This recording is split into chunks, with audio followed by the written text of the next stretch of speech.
It was supposed to be my birthday. 70 years old, one more lonely candle on a cake no one really wanted to eat. Rachel came late, perfume heavy, smile hollow. She said, "Mom wanted me to give you this today." Her words cut before the paper even tore. My wife's been dead 5 years. The box was wrapped in the same silver paper Helen used for my last birthday with her. The same neat fold, the same blue ribbon. I froze before touching it. Inside was her old fountain pen and a letter in handwriting I thought I'd never see again. "If you love me, sign the paper Rachel brings you. It's my last wish." Rachel slid a stack of documents across the table. Her tone changed. Sweet, but with teeth. "Mom wanted you taken care of, Dad. This makes everything easier. Just sign." The pen felt heavier than the years between us. I looked at the signature on the letter. Close, but wrong. My wife's hand never looped the H like that. When I didn't move, Rachel's smile cracked. "Don't make this ugly, Dad. Mom trusted me. You should too." I looked at her, the box, the fake memory, and realized this wasn't a birthday gift. It was a funeral for trust. That was the moment I understood. Grief doesn't always bury you. Sometimes it forges you. When the door closed behind her, I just sat there. The room still smelled like her perfume, artificial flowers and something sour underneath. The cake was melting. The candles leaned, dripping wax over the tablecloth Helen embroidered 20 years ago. I stared at that fake letter again. The handwriting wasn't hers, not even close. My wife's cursive used to curve like music. This one was rigid, cold, but it didn't matter. Rachel knew what she was doing. She used her mother's ghost to corner me. You'd think after 70 years on this earth I'd be harder to fool. Truth is, I wasn't fooled. I was tired. Tired of being alone. Tired of missing someone who never gets to miss me back. So I did what old men do when they don't know what to feel.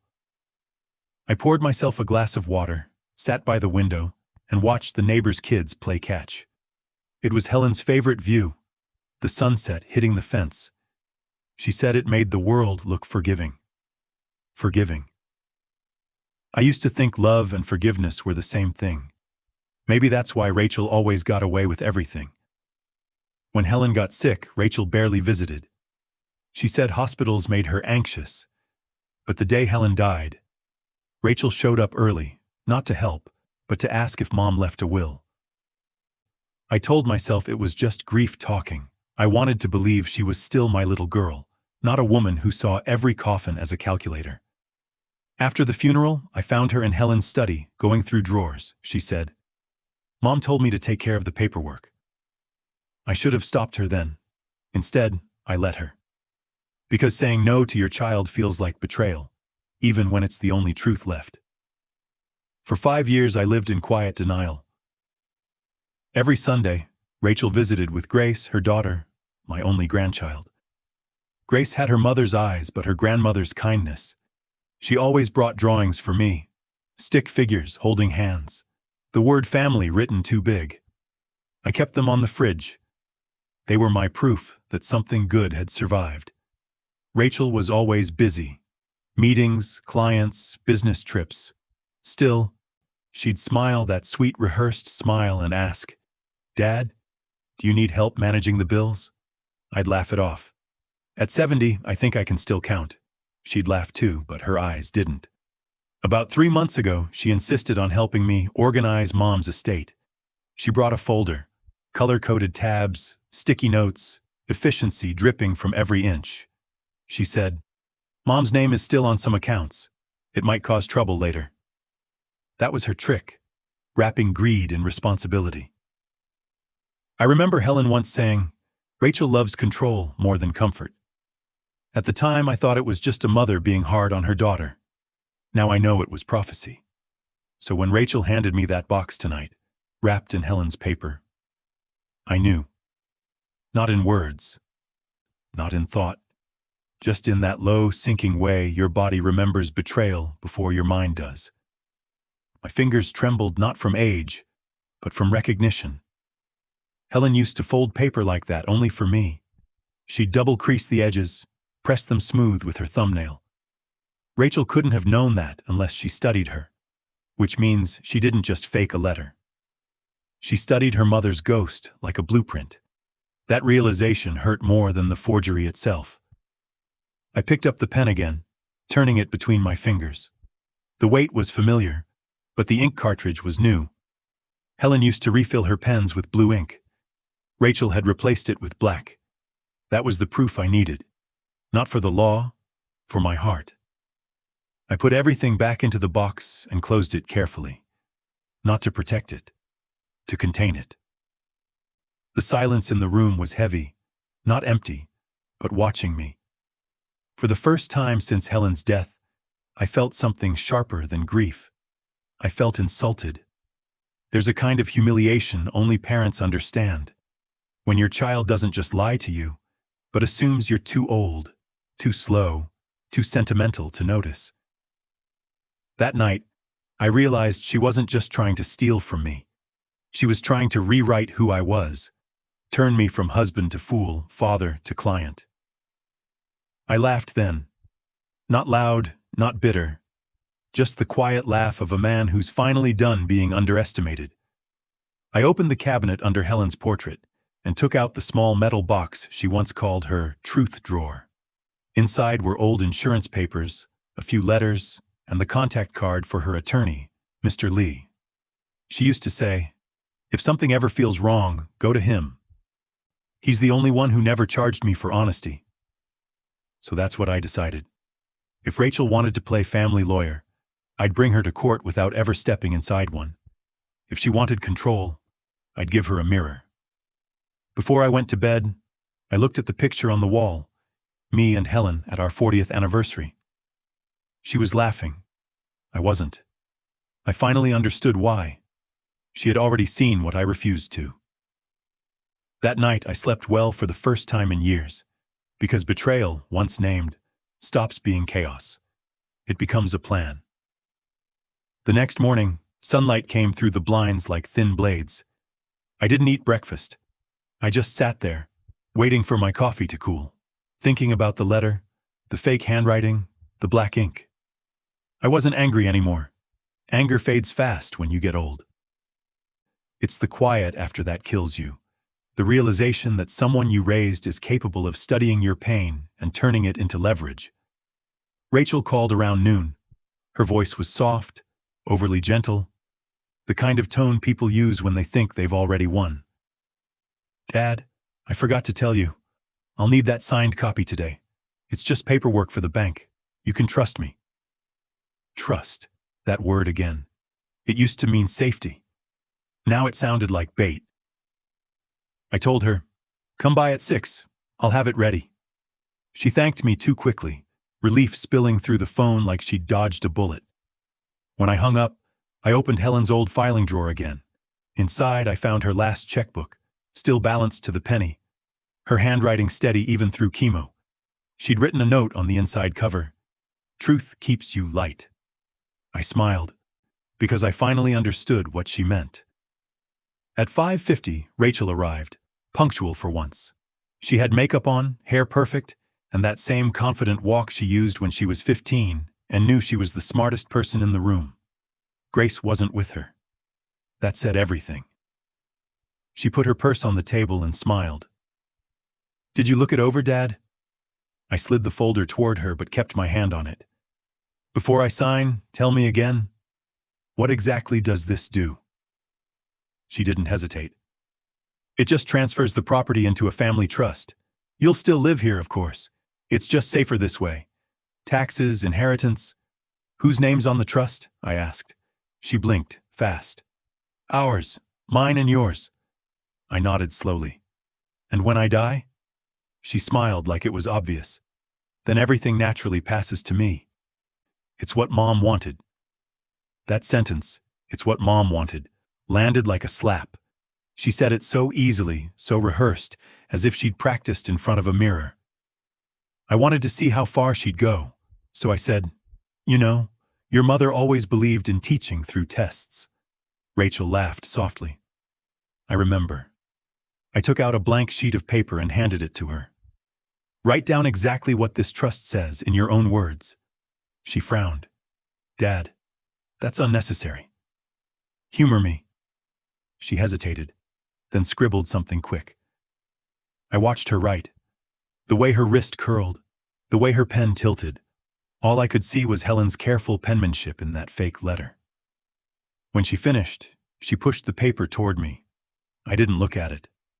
I said, "Do you still have Mom's handwriting samples from the old photo albums?" She froze. Why would I? No reason, I said. I just thought it was sweet how you used her silver wrapping paper last night. I didn't even know we still had any. Her eyes flickered, too fast, too small for most people to notice. But I'd been her father too long not to see it. That tiny twitch was the first crack. She leaned back and crossed her arms. You're overthinking. Mom wanted this, Dad. I'm just helping you.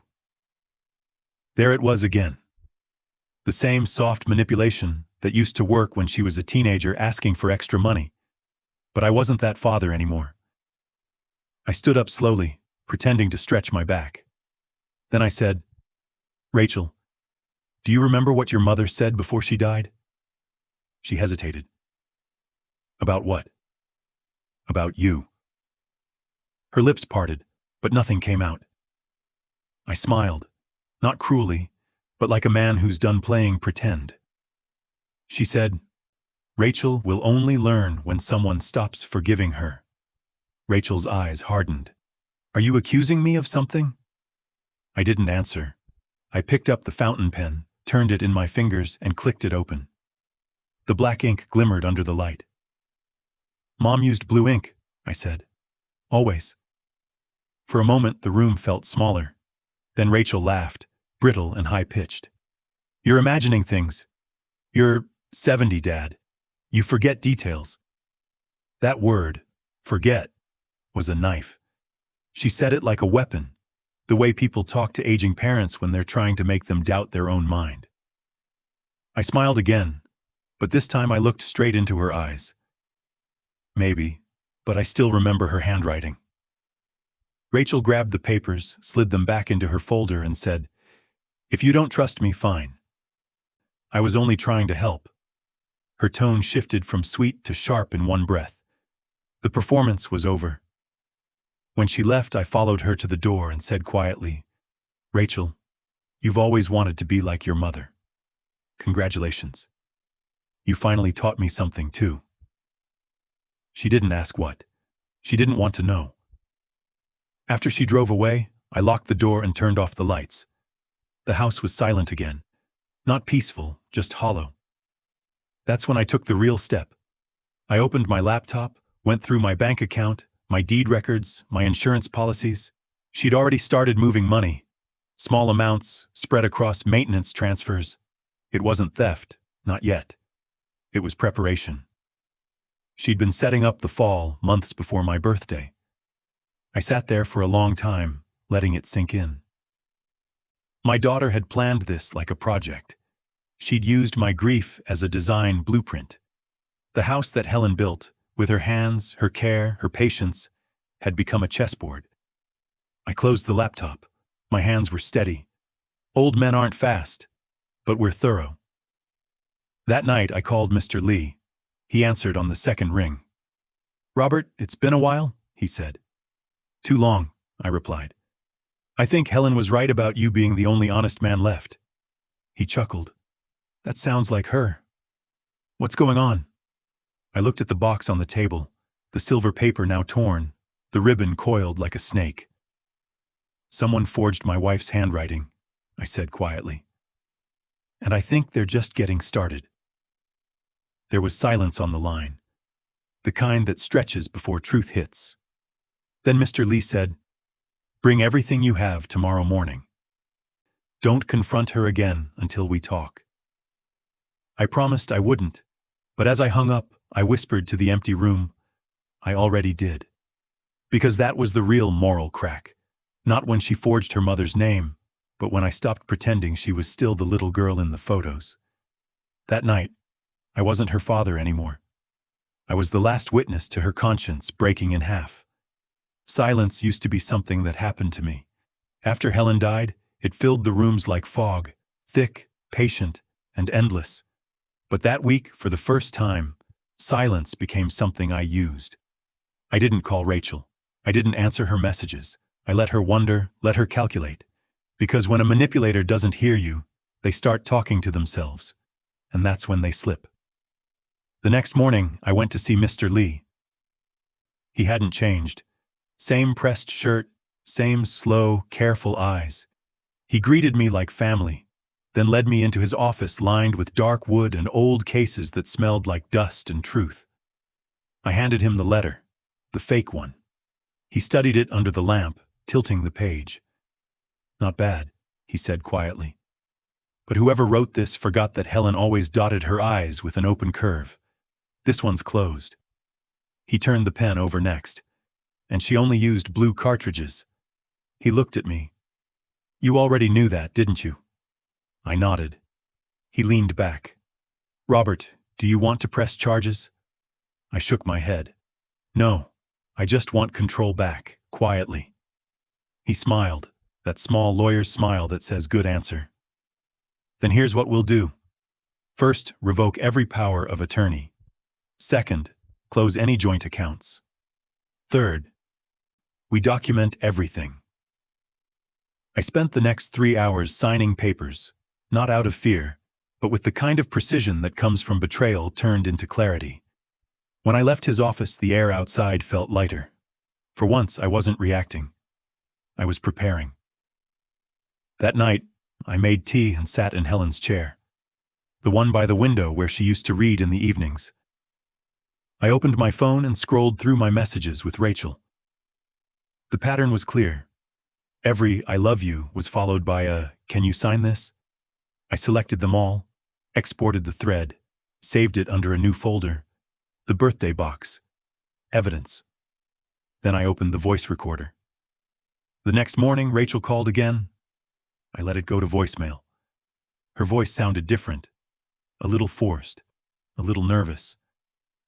"Dad, I'm sorry if I pushed too hard. I don't want you to worry about the future. I'll come by tomorrow. We can go over everything again." Her tone was sugar wrapped around a blade, but it was what I needed. I replayed the voicemail twice, saved it to the same folder. Then I drove to the bank. The teller, a young man named Marcus, recognized me. "Morning, Mr. Hale. What can I help you with?" "I'd like to print all recent activity, transfers, joint accounts, anything with my daughter's name on it." He hesitated. "Is something wrong?" I smiled. "Just family." That word was enough. He nodded, printed the records, and handed them over in a neat envelope. In the car, I sat for a moment, listening to the hum of the engine. For years, I'd believed that love meant transparency, that family didn't need secrets. Now I realized, boundaries are not secrets. They're survival.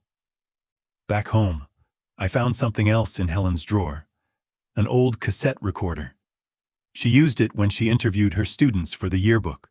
I dusted it off, replaced the batteries, and placed it behind a stack of photo frames in the living room. When Rachel arrived the next day, she didn't knock. She walked straight in like she owned the air. "Dad, we need to talk." I smiled, gesturing to the couch. "We always do." She started fast, words polished, rehearsed. "Listen, I talked to a friend in finance. You really should let me manage the accounts. It's safer if I consolidate everything. I know you don't want to, but..." I interrupted gently. "Rachel, do you remember when your mother and I bought this house?" She frowned, thrown off. "What does that have to do with anything?" "Everything," I said. "Because I remember her saying, 'Never give away the key to the house until the guest has earned your trust.'" She sighed. "I'm not a guest, Dad. I'm your daughter." "Then act like one," I said softly. Her face tightened. "You think I'm trying to steal from you?" I didn't answer. Silence. Just the tick of the wall clock. It made her nervous. She started filling the space. "You're overreacting. Mom wanted this, she told me." I let her finish.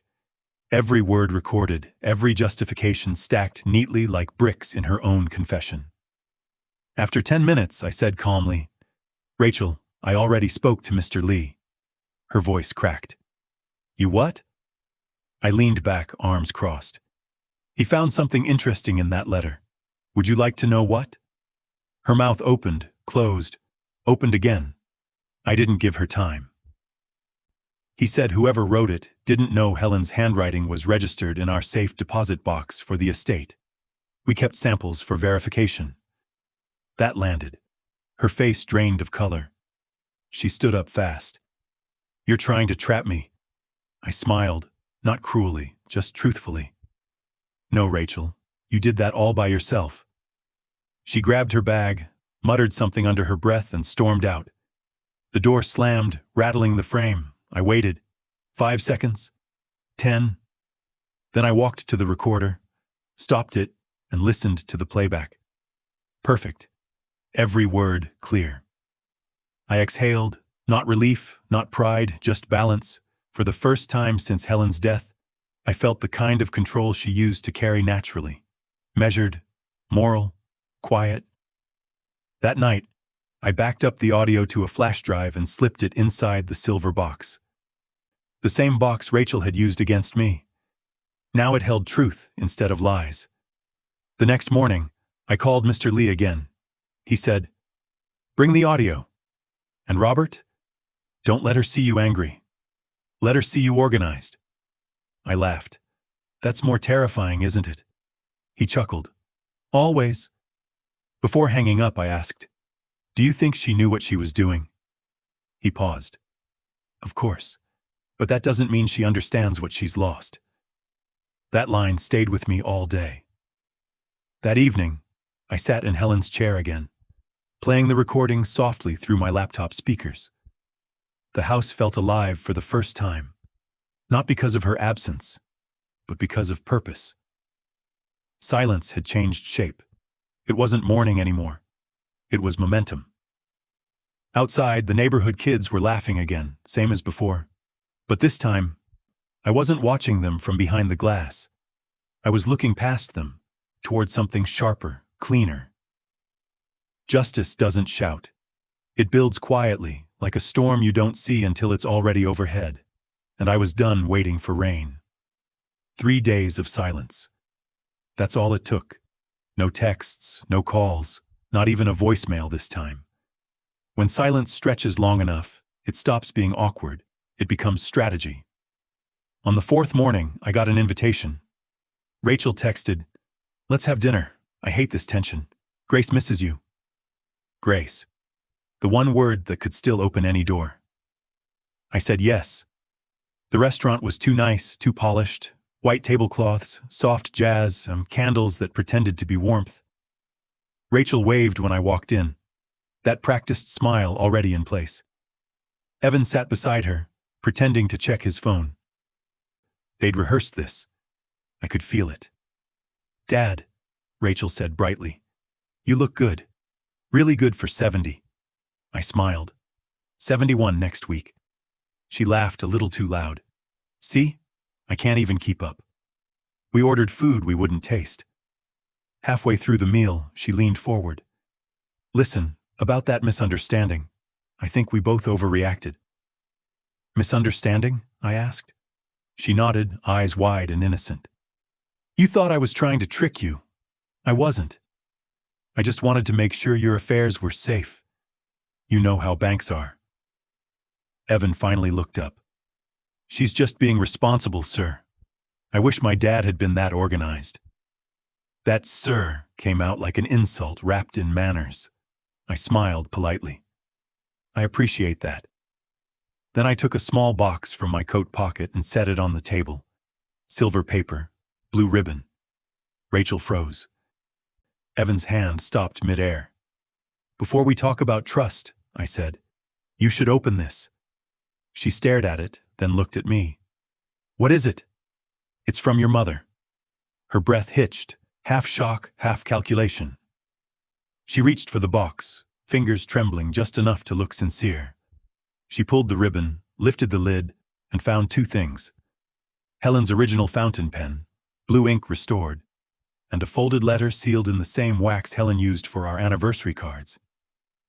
Rachel blinked. I don't understand. Read it, I said. Her voice shook as she opened it. My dearest Robert, if anyone ever brings you a letter in my name, don't sign anything until you see this one. Love is trust, but trust needs proof. Remember, blue ink only. Always yours, Helen.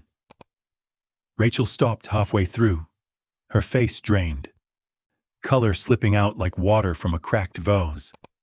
I said softly, You forged your mother's handwriting well, Rachel, but you forgot her rule. She never wrote without her seal. You didn't know she kept the real one with our lawyer. Evan leaned forward, voice sharp. What are you implying? I turned to him. Nothing. I'm proving. From my jacket pocket, I took out the small voice recorder. Do you remember our conversation at my house? I asked Rachel.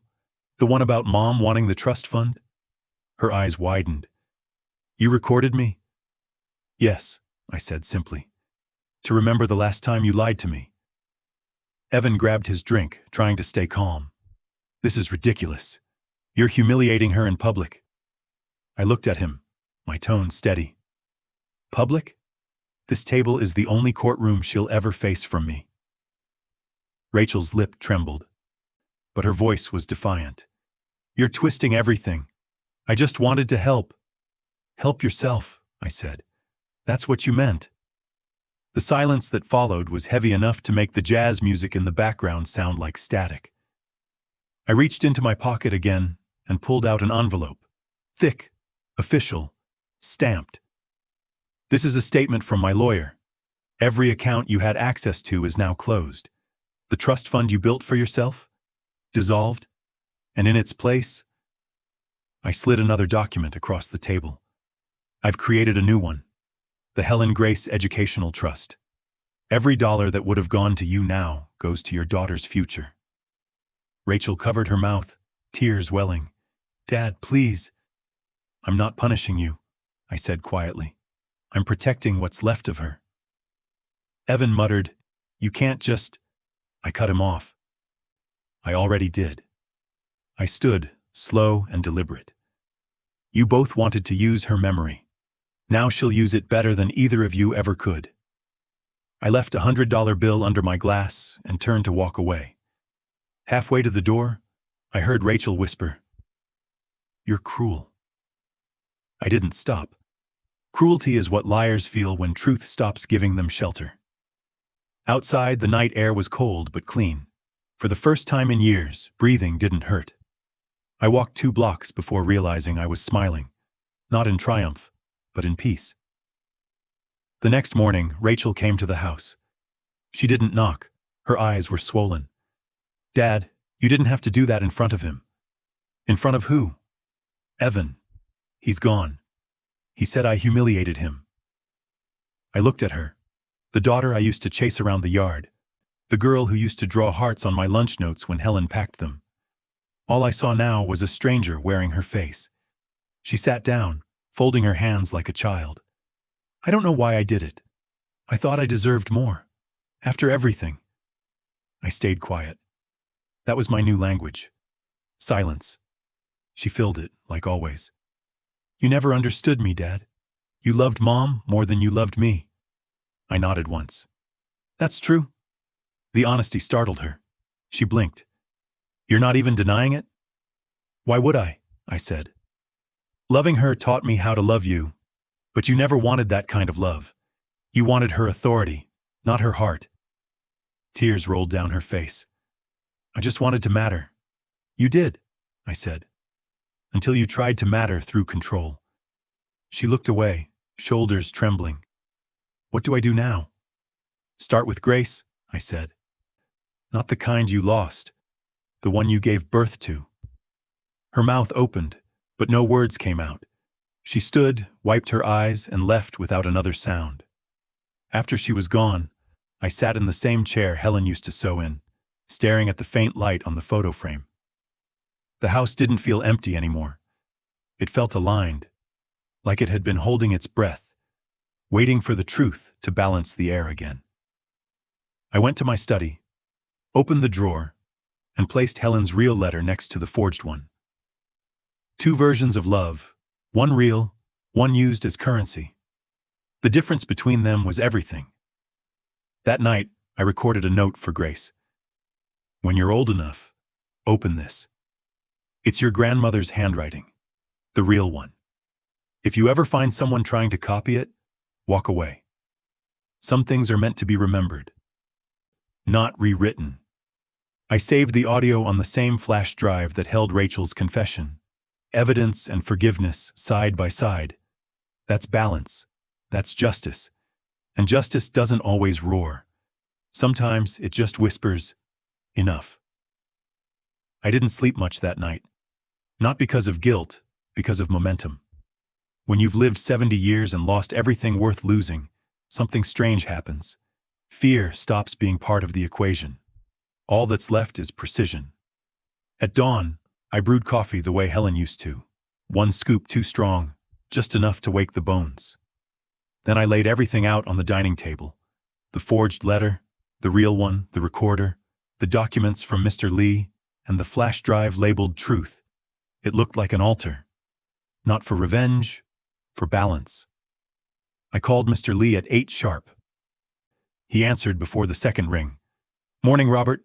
How did it go?" "She broke," I said. He exhaled softly. "Then let's seal it. Come in today. We'll formalize the transfer and lock it down." "I want to make one change," I said. "Add a condition to the trust." "Go on." "If Grace ever decides to forgive her mother, she gets full control.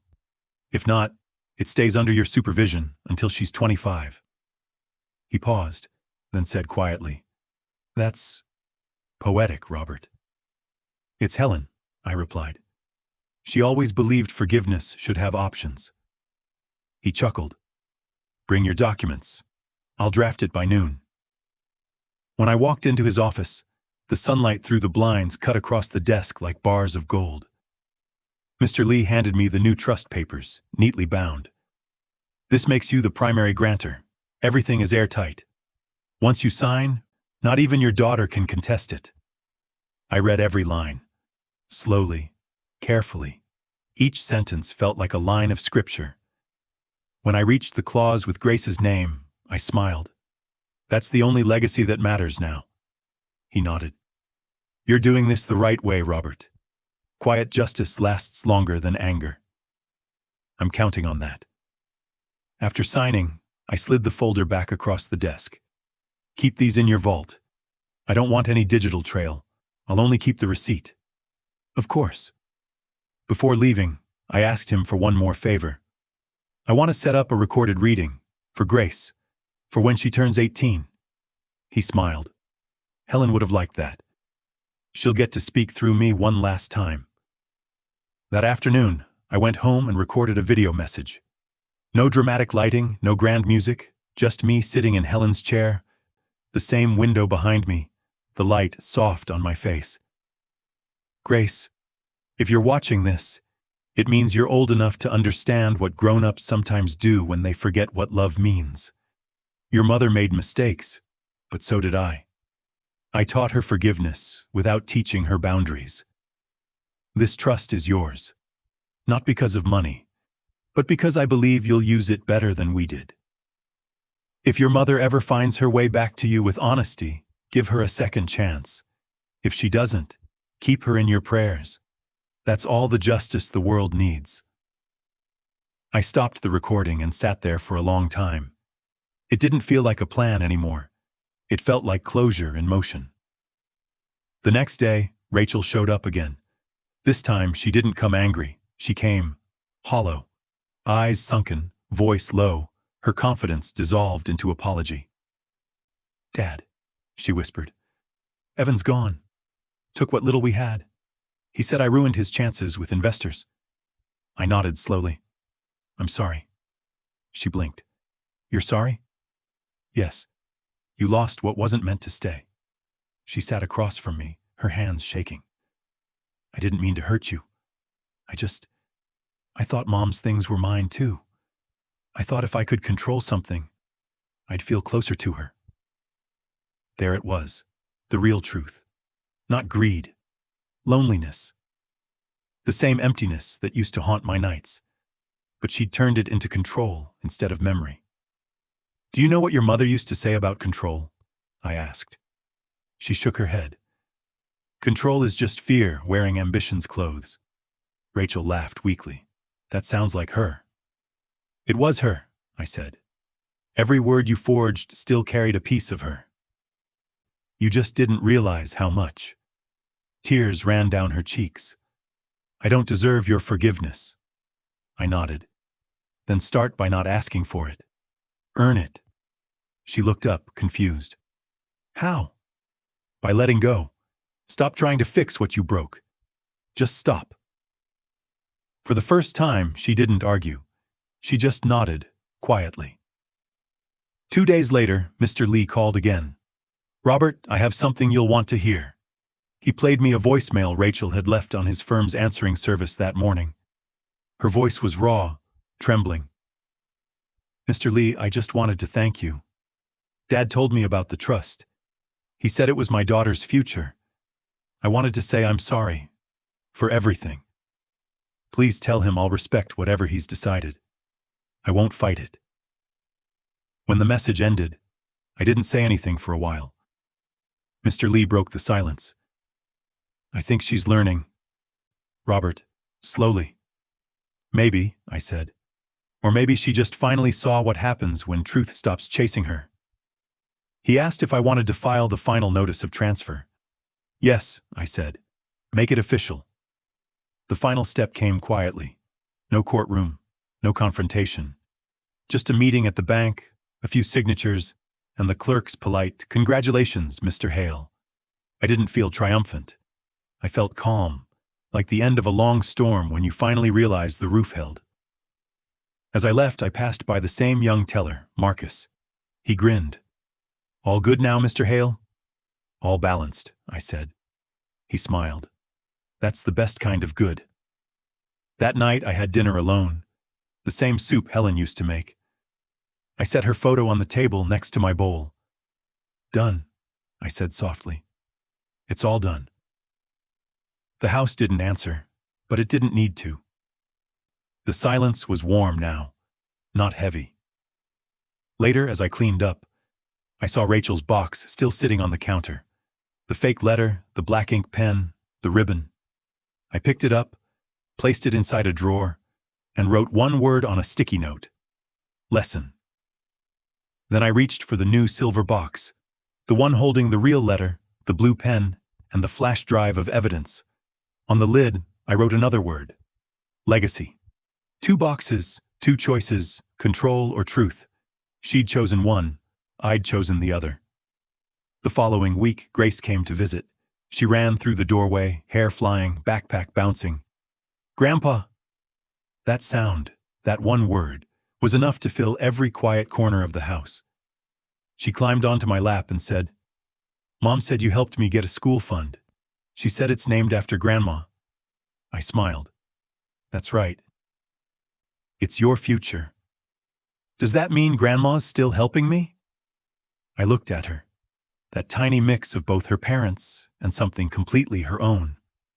Yes, I said, in a better way than we ever could. She grinned. Then can I write her a letter?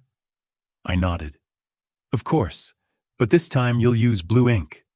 She giggled, pulling a pen from her backpack. I handed her one of Helen's old notepads. She wrote slowly, tongue peeking out in concentration. When she was done, she held it up. The words were uneven, shaky, but perfect. Thank you, Grandma. I'll be good. I folded the paper, kissed her forehead, and said, that's all she ever wanted to hear.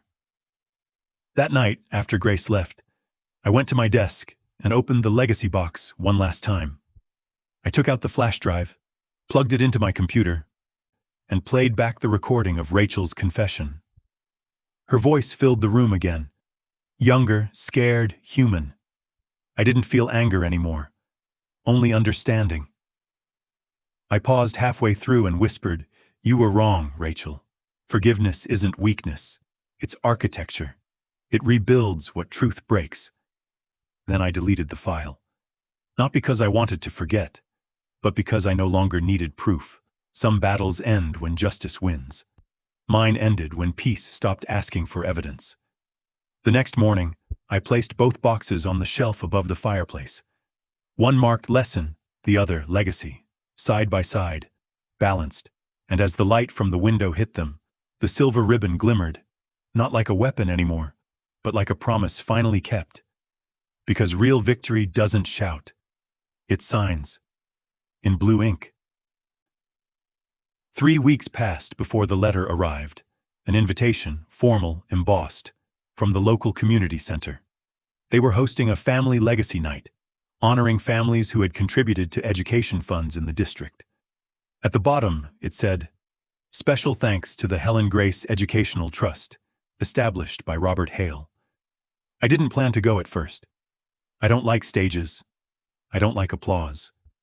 But something in me said this one wasn't about being seen. It was about letting the truth stand where lies used to live. So I went. The hall was full of parents and kids, teachers and volunteers, the smell of coffee and old floor wax. I found a seat near the back. Rachel was there. She didn't see me at first. She was helping Grace hang a poster of the trust fund's new scholarship program. Her hands trembled slightly. But she smiled. A real smile, not one rehearsed. That was new. When she finally noticed me, her face changed. Not panic, not shame, just quiet recognition. She walked over, nervous, clutching a clipboard like a shield. "Dad," she said softly. "You came." "I did." Her voice cracked. "Grace really wanted you here." "I know," I said. "That's why I came." She nodded, eyes glassy. "They're going to call you up. Mr. Lee's here too." Of course he was. He stood by the podium, adjusting his glasses, the way only honest men do before truth takes the mic. When my name was called, I walked slowly to the front. Applause rippled. Light, polite. I didn't deserve it, but I accepted it on Helen's behalf. Mr. Lee smiled as I joined him on stage. He leaned toward the microphone. "Tonight," he said, "we honor a story that began with heartbreak and ended in hope. Mr. Hale didn't just donate money. He restored meaning. He turned grief into education, betrayal into boundaries, and silence into legacy." I looked out at the crowd. Rows of faces, parents holding their children, children holding their dreams. Then I saw Rachel and Grace in the third row. Grace was beaming.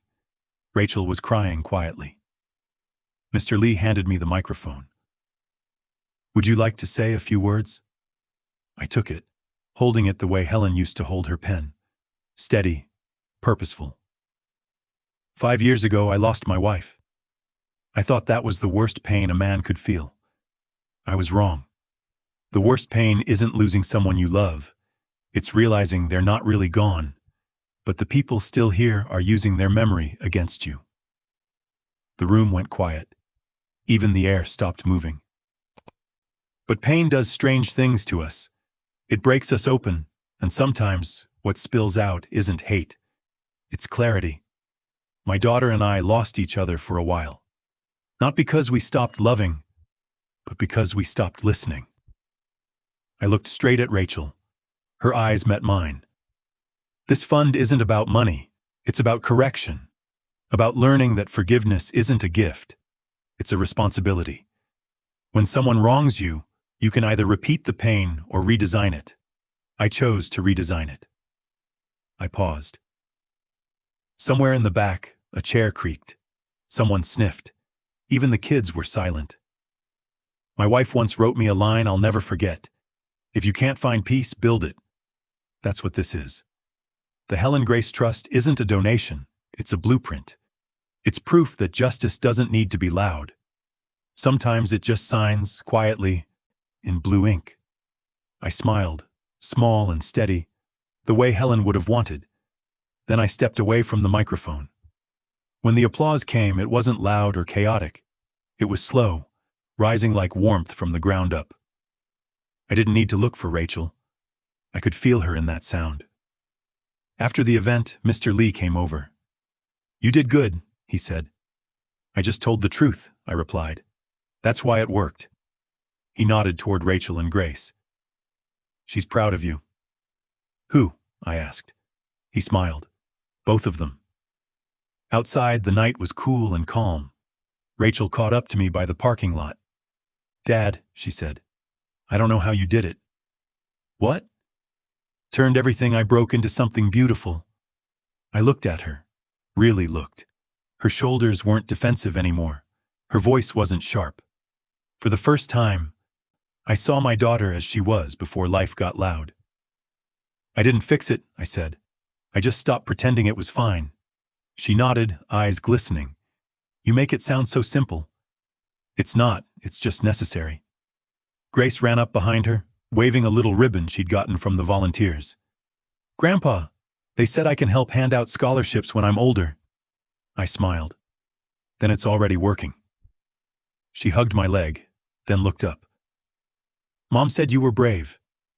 Rachel's eyes widened, but she didn't interrupt. "Brave?" I said, kneeling to her level. "No, sweetheart. Brave is telling the truth even when it hurts the people you love." Grace frowned. "Did you hurt Mommy?" I hesitated. "A little, but only because I stopped letting her hurt herself." Grace thought about that for a long second, then nodded as if she understood more than I wanted her to. Kids always do. We stood there for a moment, the three of us, broken, stitched, and still learning how to breathe together again. Then Rachel said quietly, "Can we come over tomorrow? Maybe have dinner? Just the three of us?" "Dinner," I repeated, smiling. "Sure, bring dessert." Her mouth twitched into a smile. "Mom's recipe?" "Of course," I said. "She'd be insulted if we used anything else." The next day they came. No gifts, no contracts, just food and quiet laughter. Grace set the table herself. Rachel brought the pie, slightly burned, but honest. After dinner, I pulled out the 2 boxes from the fireplace shelf, Lesson and Legacy. Rachel stared at them, recognizing the silver paper instantly. "This one," I said, touching the box marked Lesson, "is what you gave me. And this one," I touched Legacy, "is what I made from it." She swallowed hard. "What's inside?" "The past," I said, "and the reason we're not repeating it." She nodded slowly. "Can I see?" I handed her the first box, Lesson. She opened it, found the black ink pen, the forged letter, the ribbon. Her hands shook. "I can't believe I did this." "Believe it," I said softly. "Then learn from it." She closed the lid, eyes wet. Then I handed her the second box, Legacy. She opened it, found Helen's real letter, the blue pen, and the flash drive now labeled Grace. "Grandma's writing," she whispered. "Yes," I said. "The truth survived." She looked up at me, tears falling freely now. "Dad, I don't deserve this kind of mercy." I smiled gently. "That's what makes it mercy." Grace, oblivious to the heaviness, climbed onto Rachel's lap and said, "Mom, can we keep both boxes? Grandma would like them together." Rachel laughed through tears. "Yes, baby, we can." Later that night, after they left, I stood by the window, watching their car disappear down the quiet street. The stars were faint, but enough. Helen used to say stars were God's version of backup copies. I think she was right. The phone buzzed. A message from Rachel. "Thank you for not giving up on me. I'm starting over. I'll make you proud." I typed back, "You already did, by admitting it." Then I put the phone down, exhaled, and looked around the house. Not empty anymore, not haunted, just peaceful. A week later, the community paper ran a story. Local father turns family betrayal into education fund. When asked about forgiveness, Robert Hale said, "I didn't choose it. It chose me." I didn't say that. But I didn't correct them either. It sounded like something Helen would have said. That night, I poured a glass of water, sat by the window, and opened Helen's letter one last time. The ink had faded slightly over the years, but the words were still sharp enough to live by. If love is real, it will survive exposure. I smiled. She was right, because here I was, exposed, rebuilt, and finally at peace. The truth was public now, and unlike lies, it didn't need defending. It just needed daylight. After the ceremony, days felt slower, not heavy, just quieter. I'd spent months waiting for justice. Now that it had come, the silence afterward felt almost foreign. For the first time in years, I didn't wake up with that question. What will she take next? There was nothing left to take, and everything left to rebuild. Rachel started visiting every Sunday again. No more surprise paperwork, no more fake smiles, just coffee, small talk, and the kind of awkward peace people share when they're trying to remember how to be family. She always brought Grace. Grace would run around the house, drawing on sticky notes, leaving them everywhere, on my chair, on the fridge, on the piano. Helen never finished learning. One morning, I found one stuck to my coffee cup. In shaky letters it said, "I love you, Grandpa. Don't forget to smile." I did. Rachel and I avoided the past for a while. That was her way of apologizing, through silence, not words. Mine was through patience. One afternoon, as she washed dishes, she said quietly, "Do you ever think Mom would forgive me?" I looked up from my chair. "Why do you ask?" "Because sometimes when I'm here, it feels like she's still watching, like she knows what I did." I nodded. "She probably does. But she also knows you're trying." Rachel's voice cracked. "I'm not sure that's enough." "It never feels like enough when guilt's still loud," I said. "The trick isn't to silence it. It's to make peace with its voice." She turned off the faucet, hands trembling. "How did you forgive me, Dad? After all of it?" I thought for a long time before answering. "Because I had to. Otherwise I'd keep her memory trapped inside the moment you betrayed me.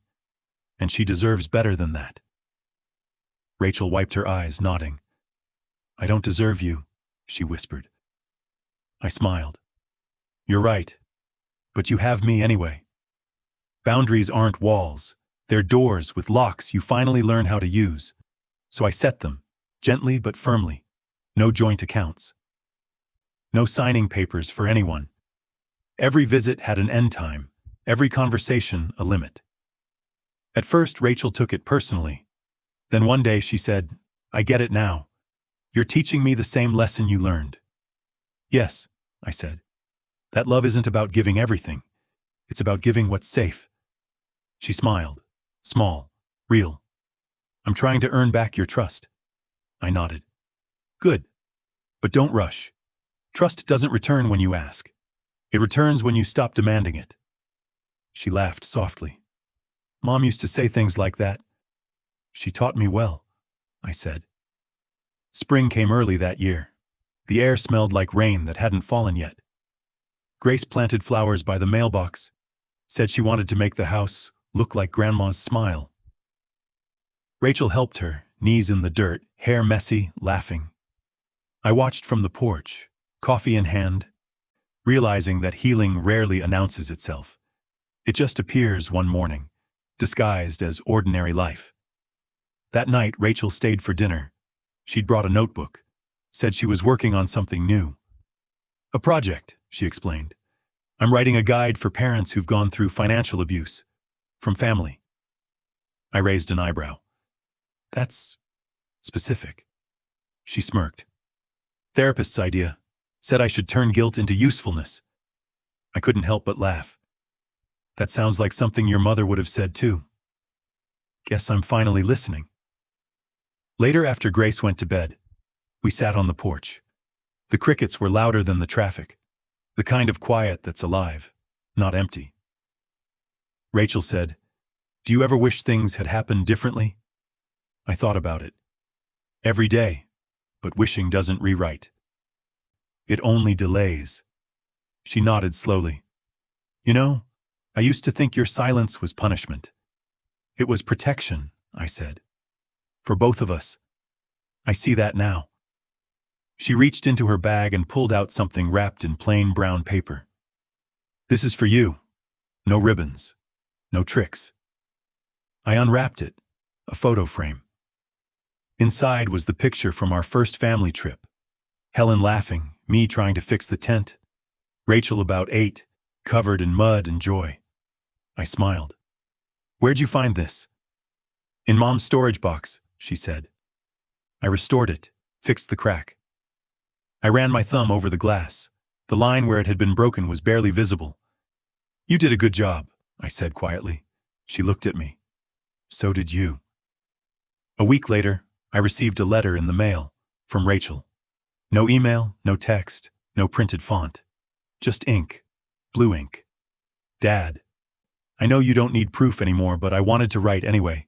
Thank you for saving me from myself. You were right. Love without limits becomes control. I'm learning to love like Mom did. Soft, patient, but with locks on the doors.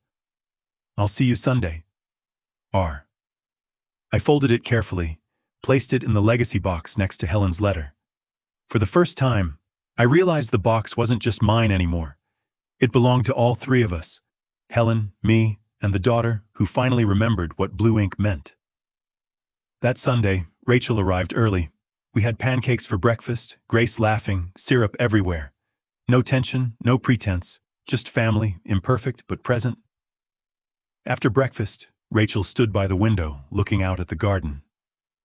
Mom would have loved this, she said. She does, I said. She turned to me. You still talk like she's here.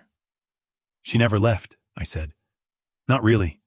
People die once when their heart stops, and again when we stop talking about them. Rachel smiled through tears. Then she'll live forever. I raised my mug. To forever. We clinked mugs. Quiet. Steady. That evening, when they left, I stayed on the porch until the sky turned indigo. The light from the street lamps caught the garden's new blooms, and for the first time since Helen's death, I felt the world had forgiven me too. Forgiven me for being blind, for being stubborn, for being human. There's peace in realizing that forgiveness isn't owed, it's chosen. And once chosen, it doesn't fade. That night I wrote my own short note, folded it, and placed it in the lesson box beside the black ink pen. It said, "Boundaries keep love honest." I closed the lid gently, turned off the lights, and let the house breathe. Helen used to say, "The day you stop needing to be right is the day you start being free." I think I finally understood what she meant. Because forgiveness isn't about returning to what was. It's about standing in what remains and realizing it's enough. Mornings feel different now. Not louder, just lighter. I wake up before the sun, make coffee, open the window. The air smells clean, like forgiveness after a long rain. The house still creaks in the same places. The clock still ticks too loudly. But the silence isn't heavy anymore. It's kind. Sometimes when the light hits the photo frame on the mantel, I swear I see Helen's smile reflected in the glass. Not a memory, a reminder. She used to say, "Time doesn't heal, it teaches." And it has. It taught me that pain isn't an ending. It's a classroom. It taught me that love doesn't disappear when it's betrayed. It just waits, quietly, for truth to make space for it again. Rachel calls every few days now, not to ask for anything, just to talk. She tells me about Grace's school, her therapy sessions, the new job she's taking. Sometimes she still apologizes. I let her. Then I tell her we're past that. The past doesn't vanish, but it stops being a wound when you stop reopening it. Last Sunday, she brought over a cake, homemade, lopsided. Grace had written on top in blue frosting, "Happy New Beginning, Grandpa." We laughed at the misspelling, at the uneven letters, at how much it looked like Helen's first attempt years ago. It wasn't perfect, and that's exactly what made it sacred. Later, as the night settled, I sat outside on the porch. The garden Rachel and Grace planted had started to bloom. The flowers moved slightly in the breeze, their petals trembling like soft applause. For years, I thought justice was about proof, about showing the world what was done to you. Now I know it's about peace, about showing yourself you survived it. The boxes, lesson and legacy, still sit above the fireplace. I don't open them anymore. I don't need to. They're not evidence now. They're symbols. One reminds me of what was broken. The other reminds me of what was rebuilt. Together, they balance each other, like love and truth, like Helen and me, like Rachel and Grace. Sometimes when the house gets quiet again, I record short messages, not for anyone to hear, just to remember how far we've come. You can forgive without forgetting, I say into the recorder. You can love without losing yourself. You can rebuild without revenge. Then I stop, smile, and whisper the line that started it all. Justice doesn't shout. It signs, in blue ink. I've learned that healing isn't a destination. It's a rhythm. Some days you breathe easy. Some days you ache again. But as long as you keep breathing, you're still building. Grace asked me recently if I was happy now. I told her, happiness isn't something you find. It's something you forgive your past for not giving you sooner. She didn't fully understand, but she smiled anyway, and somehow that was enough. The other day, Rachel found Helen's old fountain pen on the desk. She turned it in her hands and said, "Do you ever think she'd be proud of us?" I said, "I think she already is. Because pride doesn't come from perfection, it comes from endurance." We're still here. We're still trying. And sometimes, that's the purest version of forgiveness there is. As I sit here now, watching the sky fade into evening, I realize something I never did before. You don't need to erase the past to move forward. You just need to stop dragging it with you. Helen's voice still echoes in small ways. Through Grace's laughter, through Rachel's gentleness returning, through my own quiet acceptance, the house feels alive again. Not because it's full of people, but because it's full of peace. And maybe that's all justice was ever supposed to be. Not punishment, not power, just peace, finally earned, quietly kept. Before we wrap this up, do you agree with the way he chose forgiveness over pride? Would you have done the same if it were your own family? I'd really love to hear your thoughts. Share your take in the comments below. And don't forget to subscribe so you won't miss the next powerful stories of family, betrayal, justice, and redemption.